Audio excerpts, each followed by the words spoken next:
108 पे 108 पे लदके जावा सीधा 108 पे संजय यदुवंशी। जब हमसे भिड़ता बाबा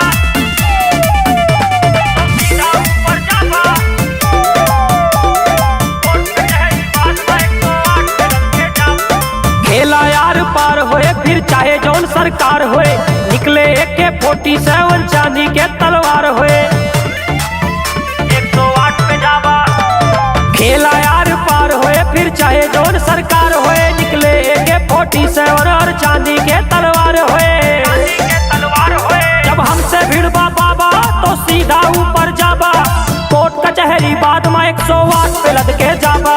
जब हमसे भिड़बा बाबा तो सीधा ऊपर जाबा, कोर्ट कचहरी बाद में 108 पे लद के जाबा। 108 पे 108 पे लद के जाबा सीधा 108 पे।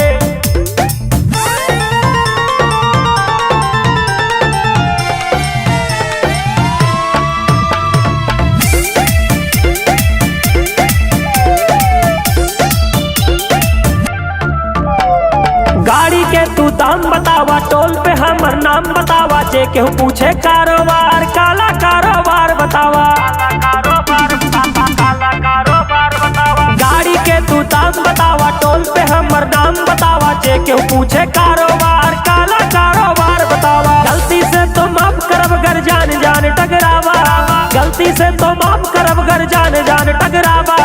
कोर्ट कचहरी बाद में 108 पे लद के जाबा। जब हमसे भिड़बा बाबा तो सीधा ऊपर जाबा, कोर्ट कचहरी बाद में 108 पे लद के जाबा।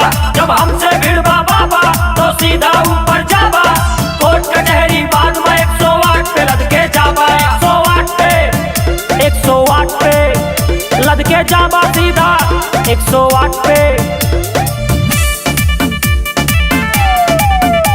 जब हमसे भिड़ता बाबा तो सीधा ऊपर जावा कोर्ट कचहरी बात में 108 पे लदके जावा। बात आए परिवार पे हमरे पड़ जाबा फिर आफत में, रुपया बंगला मिल जाए पर मिले न जिगर विरासत में। या बंगला मिल जाए पर मिले न जिगर विरासत में। बात आए परिवार पे हमरे पड़ जाबा फिर आफत में, रुपया बंगला मिल जाए पर मिले न जिगर विरासत में। हमसे तू टकराबा तो होए खून खराबा, कोर्ट कचहरी बाद में 108 पे लद के जाबा। जब हमसे भिड़